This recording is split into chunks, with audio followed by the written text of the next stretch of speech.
ada hidup dalam dunia digital pun tau. Kalau kau tak percaya kat aku, kita tengok situasi yang sekejap lagi kot. Okay, ni yang tengok ni dalam situasi ni. Oh, kata nak buat kerja kumpulan, tapi tengok phone. Tak tahulah apa yang kebaikan atau keburukan yang mereka dapat ni. Tapi kalau tengok pada segi dalam kerja kumpulan ni, aku tengok macam ada banyak buat benda yang tak berfaedah lah. Ada yang tengok Instagram, ada yang tengok TikTok, ada duduk tengah bahan tengok gambar orang. Aduh, macam mana kita buat kerja kumpulan macam ni? Tapi tak apa, sekejap lagi aku belanja kat hampa perbincangan pasal situasi kat dalam ni. Korang sedar tak yang sekarang ni yang kita dah hidup dalam dunia digital? Dunia digital? Apa maksudnya? Maksud saya ialah ia lebih dikenali sebagai keabdian digital. Maksud kau macam mana? Dia macam ni, keabadian digital ni, dia maksudnya dia tak, data yang kita pernah post ataupun kita hantar dekat siapa-siapa pun tak pernah hilang pun. Semuanya telah ditukar kepada satu siri nombor yang kita panggil algoritma. So video, gambar, chat, lain-lain yang pernah kita hantar ke orang tu, dia masih kekal lagi dalam internet. So walaupun kita dah padam berapa banyak pun, dia masih lagi wujud. Okey. Jadi maksud orang macam video dengan gambar yang kita post kat TikTok, IG semua, walaupun dah delete, kita boleh ambil balik.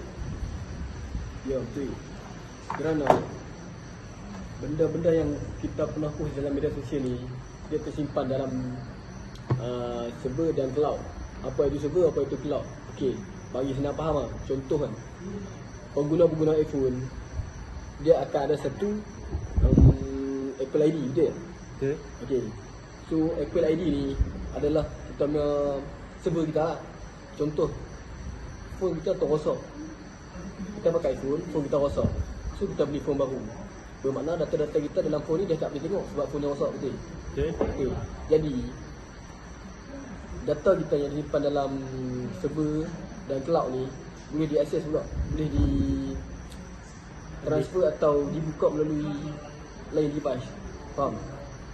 Sebabnya dalam Apple ID kita tu semua ada data-data kita. So kita dengan cara kita bawa masuk kita punya Apple ID tu dalam phone baru, automatik data-data kita yang lama ada. Sebab tu yang dikatakan kekal ada dalam digital ni. Okey. Ramai orang cakap benda ni bahaya, dan ramai orang cakap benda ni tak bahaya. So benda ni atas diri kita sendiri lah. Ifan, pada pendapat Ifan kan, adakah keabadian digital ni dapat memberi manfaat kepada kita ataupun dapat memberi keburukan kepada kita? Macam mana? Pada pandangan saya lah, memang ada manfaat dia. Macam saya dulu, phone saya dah rosak lah. Tapi ada satu gambar yang saya nak tu yang tak boleh tengok lah. Dan sekarang saya pakai phone baru pun, saya boleh dapat balik gambar-gambar yang saya nak dulu dalam phone baru saya tu. Melalui satu apps yang nama dia Google Photo. Situ saya boleh dapat balik gambar-gambar yang dah hilang, yang dah kalau boleh tak boleh tengok lah. Tapi saya dapat balik. Saya boleh dapat semua kenangan-kenangan ataupun ilmu-ilmu daripada yang lepas-lepas tu, yang dah hilang semua. Bagi saya memang banyaklah manfaat digital ni. Okey gitu. Dia ada juga keburukan dia. Apabila hang post dekat TikTok, Telegram ke Instagram, dia akan jadi kekal apabila hang post tu. Dan contohlah, apabila hang post tu video yang memalukan, video yang boleh jatuh maruah. Contoh lepas post ada orang share link. Lepas tu hang post tu delete lah. Hang delete lah video tu, tapi link tu tetap dekat. Orang lain boleh share. Dia akan terus tersebar lah. Orang akan ingat sampai mati lah. Tu boleh menjejaskan reputasi kita. Okey, sebab tu lah sebelum nak post apa dekat social media ni kena fikir dulu. Sebab apabila kita post benda yang memalukan diri ni, boleh memalukan diri, boleh jatuh maruah. Tu kira kalau kita tersalah post lah. benda-benda yang tak elok kan. Ya. So benda tu kekal sampai bila-bila. Walaupun kita dah delete, tapi benda tu tetap ada dalam tu. Ya. Faham. Oh, sebab tu lah kita kena ada etika dalam digital ni. Lagi satu, kita juga kena fikir dulu sebelum post. Sebab dia ada dua, antara kebaikan dan keburukan.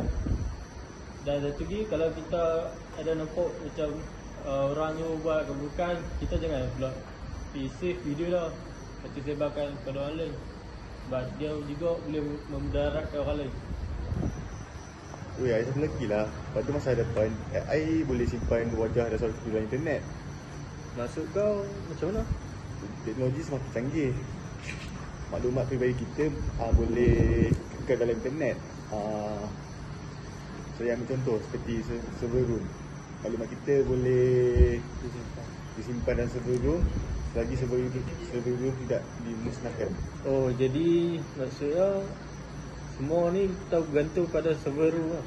Ya betul. Selagi server tu tidak dimusnahkan atau masih ada, maklumat kita masih kekal dalam internet. Jadi selagi ada internet, data kita semua masih kekal. Ya betul. Jadi dia akan jadi selama-lamanya. Oh, itulah maksud keabadian digital sebenarnya. Okey, faham? Okay, daripada perbincangan mereka tadi, kita dapat dua.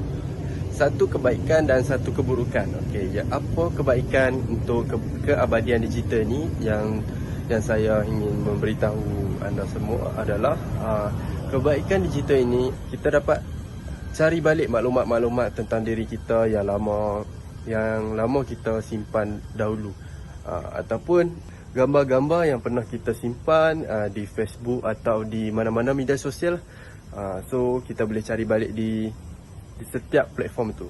Okey, keburukan keabadian digital ni pula, macam kita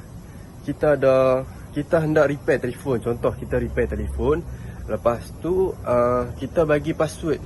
Kita bagi password kepada tukang repair handphone tu, dan tukang repair handphone tu tidak melakukan tanggungjawab yang betul, dan dia membuka file-file yang telah kita simpan ataupun aib-aib kita semua di dalam tu. Itu keburukannya. Saya ingin mengucapkan terima kasih kerana telah menonton dan mendengar apa yang kami kongsikan. Sekian, terima kasih. Ya.